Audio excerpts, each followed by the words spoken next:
Hello, everybody, and welcome to my presentation. My name is Dr. Elise K. Cantu. I am a physical therapist from the United States, and I specialize in treating people who have oncologic conditions and/or lymphedema. And I'm so pleased and honored to bring you today when, not if, the person with cancer experiences disability. Little background for us, cancer cases are rising worldwide, but here's some good news. More people are surviving after their cancer diagnosis, and more people are surviving for longer after their cancer diagnosis, which is so exciting.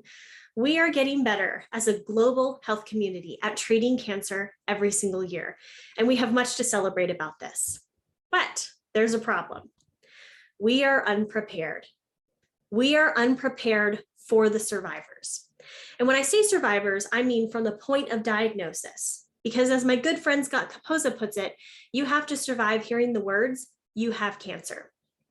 We are unprepared for our survivors because they are living longer. They are living past the point that we have previously seen in history, meaning they are now living longer to where they are developing significant long-term side effects that have wide-ranging and significant ramifications on their function, their mobility, their independence, and their quality of life. We as a medical community are still stuck on the singular intent of curing cancer. Patients diagnosed with cancer, we treat their cancer, we hopefully cure their cancer, and then we're done with them. But what we do when we approach it this way is we are ignoring the cost of treating cancer. We are ignoring the physiological impact, the physical toll that cancer and cancer treatments have on a person. And when we continue to have this hyper focus on the treatment of cancer and ignoring what happens after that, we are either intentionally or unintentionally telling people that they should just be grateful that they're alive.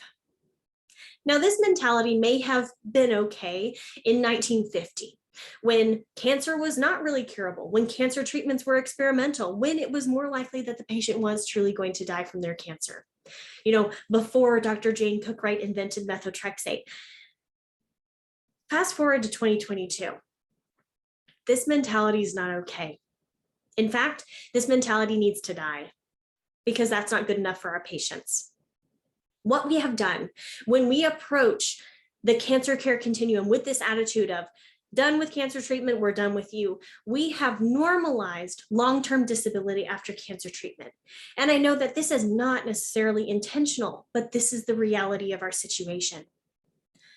Patients are coming to us and are telling us about these impairments they're experiencing. And they are sometimes listened to, sometimes they're not. But more often than not, patients are not truly being listened to and then provided a significant and appropriate fix for their problem. So the reality is, patients will experience some level of functional disability after their cancer diagnosis. Let's take cancer-related fatigue, for example. Cancer-related fatigue is this overwhelming sense of exhaustion, physical, mental, emotional, that is not alleviated by rest. In fact, we know that one of the best things for it truly is activity, movement, exercise. 80% of survivors will experience cancer-related fatigue at some point. The overwhelming majority of cancer survivors will experience this one impairment. That's not to say, that's not even including all the other impairments that are out there, all the different side effects patients can experience. Again, the reality is people will experience some level of functional disability after a cancer diagnosis. Sometimes it's transient, sometimes it truly does go away on its own. Most of the time in my practice, in what I've seen, that's not the case. And I would challenge you that if you don't think you see that, patients are not telling you about it. And that's definitely been a trend I've seen in my own practice here.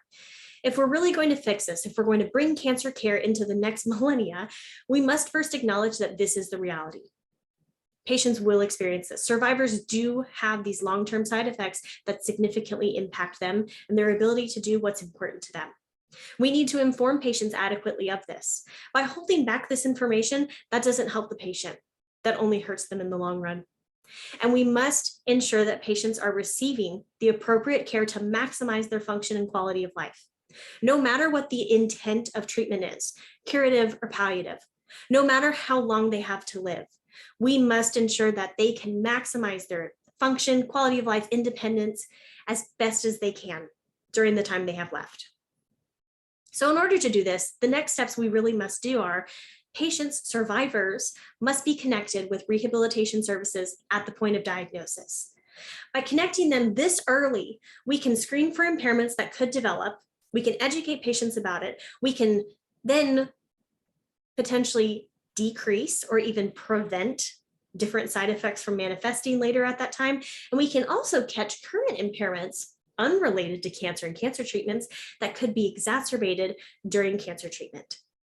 Secondly, rehabilitation professionals must be prepared for when we will treat a person who has cancer or who has had cancer. 1.8 million people are diagnosed with cancer every year in the United States. That's more than strokes and heart attacks combined. So again, the likelihood that we will see these patients is growing every single year, and we need to be prepared for it. Our patients deserve that from us. Thank you so much for your time and attendance today. I really, really appreciate it. I hope you have a wonderful rest of your conference.